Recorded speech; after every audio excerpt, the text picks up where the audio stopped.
अस्सलाम वालेकुम, welcome to my channel. आज मैं आप लोगों को एक होलनाक साए की कहानी सुनाने जा रही हूँ। तो आइए कहानी शुरू करते हैं। आयशा अपने शौहर हमज़ा की मौत के बाद अपनी 8 साला बेटी नूरी के साथ अपनी खाला के छोड़े हुए पुराने गांव के घर में आ बसी। घर बज़ाहिर पुरसकून था, लेकिन अंदर एक ऐसी खामोशी थी जो आम घरों में नहीं होती। पहली ही रात आयशा ने नूरी के कमरे में किसी के चलने की आहिस्ता आहिस्ता आवाज़ें सुनी, लेकिन जब इसने दरवाज़ा खोला, नूरी तो गहरी नींद में थी। आयशा ने खुद से कहा, पुराना घर है, लकड़ी की आवाज़ होगी। मगर ये आवाज़ें लकड़ी की नहीं थीं। ये आवाज़ें ऐसी थीं जैसे कोई कदम गुन कर चल रहा हो।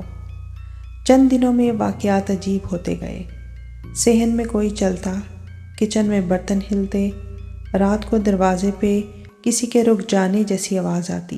एक रात आयशा ने दरवाज़ा बंद किया तो दरवाज़ा चटाह की आवाज़ के साथ खुद ही दोबारा खुल गया। कौन है?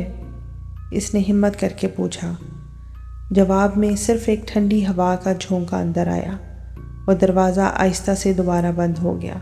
आयशा का जिस्म लर्ज़ गया। अगली सुबह नूरी ने डरते डरते कहा, अम्मी, रात को एक आंटी आती हैं। आयशा के दिल ने जैसे धड़कना छोड़ दिया। कैसी आंटी? कौन आंटी? नूरी ने मासूमियत से कहा, वो मेरा नाम जानती हैं, कहती हैं तुम अकेली नहीं हो, मैं देख रही हूँ। आयशा ने घर की सफाई करते हुए एक टूटी हुई दीवार के पीछे एक पुराना धूल लगा फ़ोटो पाया। फ़ोटो में एक औरत थी, लंबा सफ़ेद लिबास, बड़ी आंखें, चेहरे पर उदास मगर आहट सी मुस्कुराहट। नीचे लिखा था, फरीहा, वो जो नहीं जाती। नूरी ने फ़ोटो देखते ही कहा, अम्मी, ये वही आंटी हैं। आयशा के जिस्म में सनसनी दौड़ गई। आयशा ने इस बात का जिक्र अपने मोहल्ले की एक बूढ़ी औरत से किया तो उन्होंने बताया, ये घर पहले फरीहा का था। इसका शौहर जालिम था। एक रात वो घर से गायब हो गई। लोग कहते हैं कि इसकी रूह अभी तक इसी घर में भटकती है। जो भी इसका दर्द महसूस करे, इसको नज़र आने लगती है।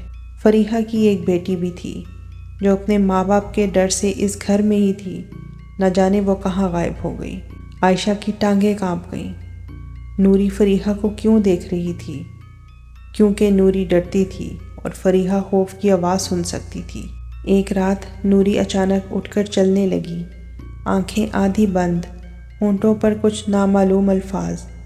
वो सीधी सहन के इस कोने की तरफ गई जहाँ एक पुराना दरख्त था। उसने दरख्त की जड़ पर हाथ रखकर कहा, आंटी कहती हैं मेरी चीज़ नीचे है।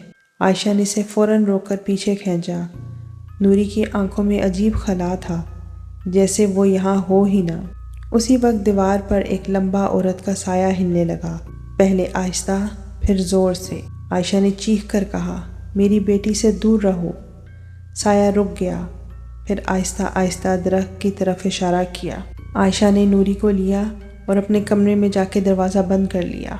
अगले ही दिन आयशा दरख्त के पास गई और उसके इर्द गिर्द देखने लगी।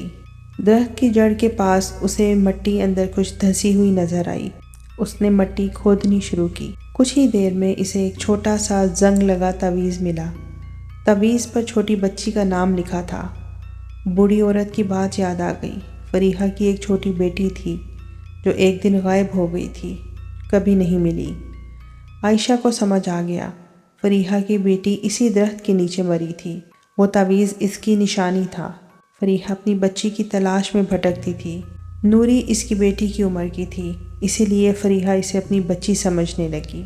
रात को आयशा ने वो तावीज़ अपने हाथ में लिया। कमरे में अचानक ठंड फैल गई। नूरी के सरहाने साया बनने लगा, फिर पूरा इंसानी शक्ल में ढल गया। फरीहा, लंबा सफ़ेद लिबास, बाल बिखरे हुए, चेहरा उदास मगर नर्म। आयशा ने कांपती आवाज़ में कहा, ये तुम्हारी बच्ची की निशानी है, मैं तुम्हें आज़ाद करना चाहती हूँ। फरीहा का साया कांपा, नूरी के पास बैठ गया।